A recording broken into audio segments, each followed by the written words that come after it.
FIFA world cup 2022 جس کا میزبان اس بار قطر ہے، اس کا افتتاح کرنے والے اسپیشل پرسن غانم مفتاح کون ہے، اس کے بارے میں تھوڑی سی ڈیٹیل بتائی دیتا ہوں۔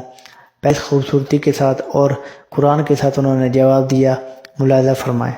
How can so many countries, languages, and cultures come together if only one way is accepted? يا أيها الناس إنا خلقناكم من ذكر وأنثى وجعلناكم شعوبا وقبائل لتعارفوا إن أكرمكم عند الله أتقاكم. We were raised to believe that we were scattered on this earth as nations and tribes so we could learn from each other and find beauty in our differences. I can see it. غانم مفتاح 5 مئی 2002 کو قطر میں پیدا ہوئے۔ پیدائشی طور پر آپ اس عارضے میں مبتلا تھے کہ آپ کی ریڑھ کی ہڈی کا نچلا حصہ نشو و نما نہیں پا سکتا تھا، اس لیے آپ دوسرے لوگوں سے منفرد ٹھہرے۔ آپ کی والدہ نے ابتدائی تعلیم کے لیے بہت سے سکولز کے چکر کاٹے لیکن آپ کو کہیں ایڈمیشن نہیں ملا۔ بالآخر آپ کو ایک سکول میں ایڈمیشن ملا لیکن وہاں کے بچے آپ کی مزدوری کی وجہ سے آپ کے ساتھ نہیں کھیلتے تھے۔ پھر جب اللہ کا کرم ہوتا ہے، آج غانم مفتاح کا شمار صفحے اول کے موٹیویشنل سپیکرز میں ہوتا ہے۔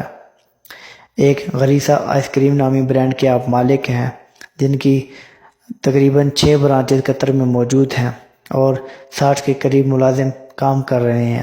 آپ نے اپنے خاندان کے لوگوں کے ساتھ اور رشتہ داروں کے ساتھ مل کر ایک غانم فاؤنڈیشن کی بنیاد رکھی جو کہ ایک فلاحی تنظیم ہے۔ پوری دنیا میں اس معذوری کے بچوں کو آپ ویل چیئر پرووائڈ کرتے ہیں۔ غانم مفتاح 2017 میں بغیر ویل چیئر کے ہاتھوں کے بل بوتے پر آپ نے عمرہ کی سعادت حاصل کر چکے ہیں، اور اس کے علاوہ آپ دوران تعلیم اپنے ہاتھوں میں گلوز ڈال کر فٹ بال کھیلتے رہے ہیں۔ اس کے علاوہ آپ کو تیراکی میں بھی مہارت ہے۔ آپ نے غوطہ خوری میں 200 میٹر کا ریکارڈ قائم کر چکے ہیں، جہاں پوری دنیا سے یورپی یونین کی جانب سے یورپ کے لوگوں کی جانب سے قطر کو نشانہ بنایا جا رہا ہے، جو اس نے LGBT ہومو سیکشولیٹی جیسے فضول کاموں پہ پابندی عائد کی ہے۔ یقیناً بہت ان کو چبھ رہی ہے اور اس پہ لوگوں نے بھی تنقید کا نشانہ بنایا ہے۔